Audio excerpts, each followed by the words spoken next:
Eu estava vendo hoje de manhã alguns provérbios envolvendo promessa, né? Tem aquele clássico, promessa é dívida.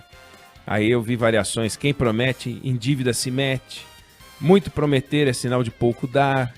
De promessas o inferno está cheio. Muito prometer é uma maneira de enganar. Enfim, e variações, e variações, e variações.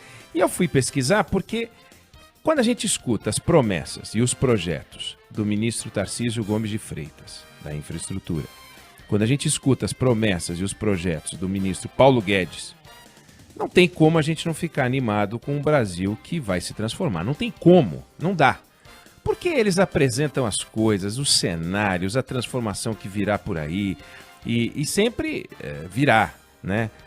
Faremos, mostraremos, encantaremos.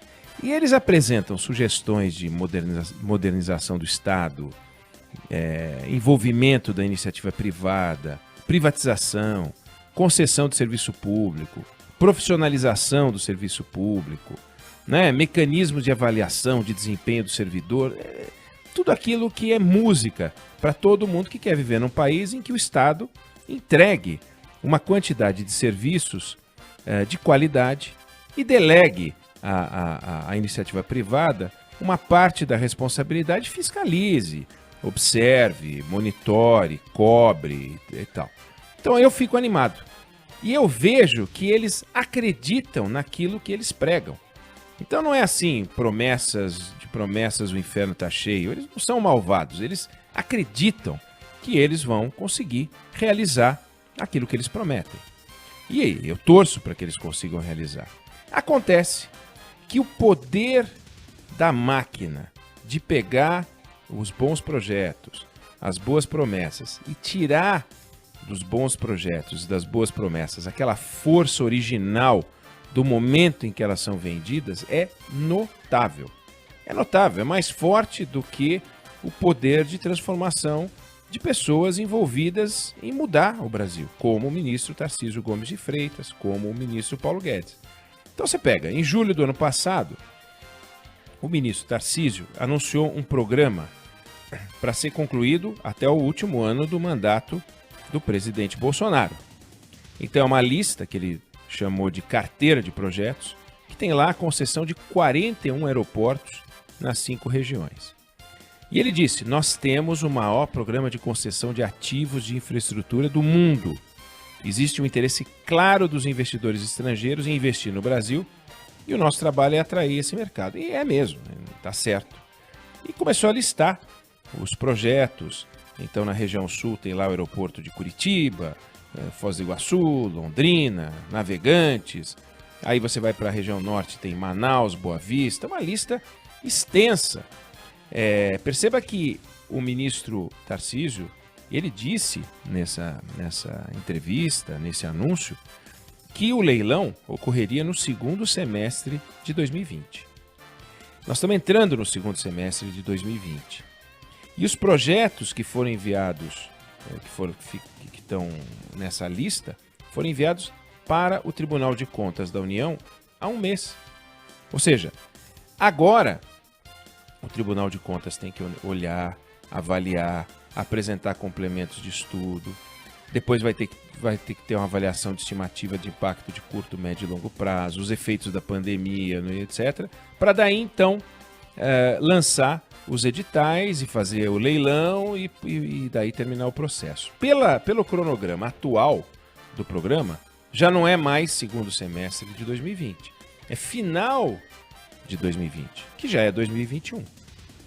Então, a Agência Nacional de Aviação Civil aprovou no início do mês passado o edital do leilão, a minuta dos contratos e tal, e isso vai agora tá lá no Tribunal de Contas da União. Já se fala, alguns já dizem que só vai sair no primeiro trimestre do próximo ano. Então o cronograma já sofreu uma alteração. Pega as concessões de ferrovia, Ferrogrão. O Ferrogrão é uma rodovia de mais de 900 quilômetros e que pega o Centro-Oeste. É um negócio importante. Está em consulta, terminou a consulta pública, está aguardando o acórdão do TCU também. Pega a ferrovia chamada FIOL. É uma ferrovia de mais de 1.500 quilômetros, que passa pela Bahia, passa pelo Tocantins. É um negócio importante, muito importante. Está no mesmo estágio que eu descrevi o outro. Terminou a consulta pública, aguardando acordo no TCU. Tem uma outra ferrovia importante, Ferroeste. Nem estudo tem. Nem estudo tem. E está na lista das obras que a gente vai conceder, vender, etc. Aí vamos para a privatização. As empresas estatais do governo. A velocidade é desanimadora. Você pega a CEAGESP, está com estudos em andamento. Você pega Ceitec, que é uma empresa ridícula inventada no governo do PT, ridícula, uma empresa que faz chip para monitoramento de boi. Vê se o Estado, ridícula porque o Estado não deveria fazer essas coisas. O Estado tem uma empresa que monitora boi. Quer dizer, se existe alguma coisa que não tem nada a ver com o trabalho próprio do Estado, é isso, Ceitec. Está lá, Ceitec, e essa Ceitec nem estudo tem. Como é que nós vamos nos livrar dessas empresas, né? Você tem no Brasil uma lista grande de empresas estatais. Muitas dessas estatais pertencem a grandes estatais. Então, por exemplo, a Caixa Econômica Federal, ela tem várias subsidiárias. O Banco do Brasil, a Caixa não é exatamente uma estatal, uma autarquia. O Banco do Brasil tem 16 empresas. A Eletrobras tem 35. Aí você pega a Correios, está no mesmo estágio. Nem estudo terminou. Serpro, Dataprev, Nuclebras, Eletrobras. Então, as coisas não estão andando na velocidade que o governo deseja. As coisas estão andando de uma forma muito, muito, muito lenta. E como é que nós vamos nos livrar dessas empresas? Como é que a gente vai ver cumprida a promessa do ministro Paulo Guedes de botar dentro do caixa do governo R$1 trilhão só de privatização? É complicado. Por isso que eu falo das promessas. É um governo que nesse setor tem compromisso com a transformação, com a concessão, com a privatização, e mesmo assim a máquina pública não entrega na velocidade que a gente espera. Nós ainda vivemos num ambiente em que o Estado, podendo permanecer como empresário, permanece como empresário. O que é uma loucura. Houve um tempo em que era preciso um Estado empresário. No Brasil, pelo menos, né? Em alguns países isso durou menos tempo, em outros durou mais tempo. Agora, você ter uma economia para montar, sem o Estado fica difícil, muitas vezes. A gente não teria uma Embraer se o Estado não tivesse botado dinheiro, mas também não teria sentido ter uma Embraer hoje estatal.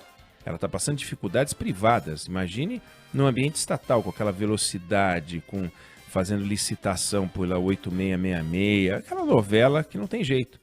O Estado tem que ser um bicho presente na economia, mas é fiscalizando, é ditando regras e princípios, é orientando o desenvolvimento, vigiando, né, as agências reguladoras fortes, técnicas, e entregando a produção para a iniciativa privada, que é uma gestora mais eficiente, mas ela é mais eficiente se tiver controle. Ela é mais rápida, mas precisa de controle. Não dá para você entregar um monopólio para uma empresa privada e deixar rolar, porque senão você troca um problema por um outro problema. Então precisa estar debaixo dos holofotes de uma instância desinteressada que não concorra com a iniciativa privada.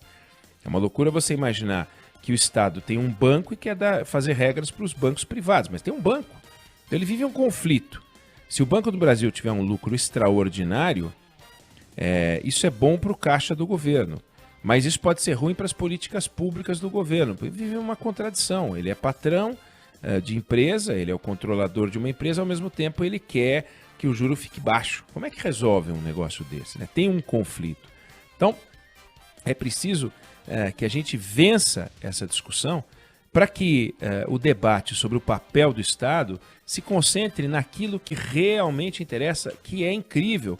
A gente tem mais sucesso, às vezes, na gestão de uma empresa, a gente é melhor gerindo, de repente, uma Petrobras, claro, sem corrupção, sem lava-jato, sem petrolão, seja lá o que for, e o Banco do Brasil, do que entregando educação, do que entregando segurança. Como é que o Estado pode ser mais eficiente na gestão do Banco do Brasil do que na gestão da educação? Isso é uma loucura.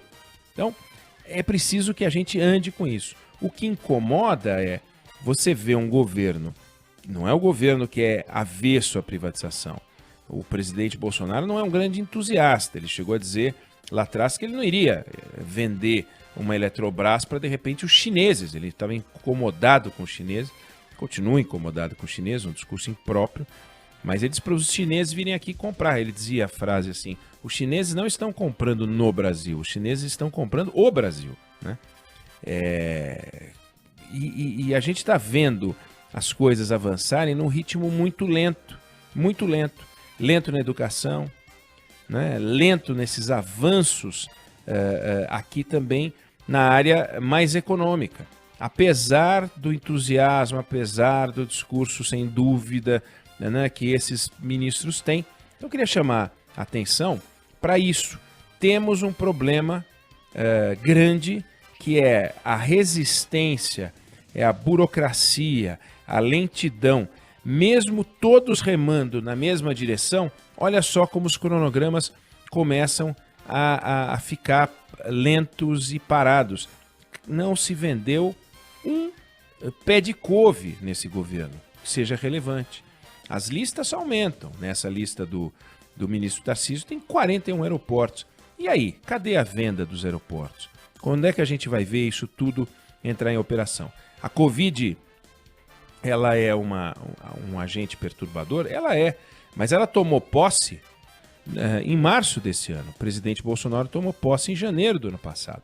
Entre janeiro do ano passado e março desse ano, muito já poderia ter sido feito, mas a gente vê que as coisas estão andando devagar. Então, temos que ficar de olho nisso, porque isso aqui é dinheiro no caixa, num momento em que o Brasil precisa botar muito dinheiro no caixa. Mas para botar dinheiro no caixa e para poder executar essas obras, as pessoas têm que querer vir para cá. Então o investidor quer botar dinheiro no aeroporto? Seguramente quer. Mas ele quer botar dinheiro no aeroporto no Brasil? Será que o discurso do governo é um discurso que atrai o investidor? Ou será que o investidor hoje em dia está preocupado com reputação, está preocupado com regras de compliance, está preocupado com financiamento? E isso tudo pode complicar pela qualidade, pela baixa qualidade do discurso do governo para atrair o investidor. Então, vamos ficar de olho nisso. Os cronogramas não estão andando na velocidade original e desejada. Sabendo que existe um ministro como Tarcísio e Paulo Guedes envolvidos nisso, é bom, porque eles acreditam. Agora, está ficando difícil de acreditar que mesmo esses mais entusiasmados vão conseguir cumprir as suas promessas de prazo.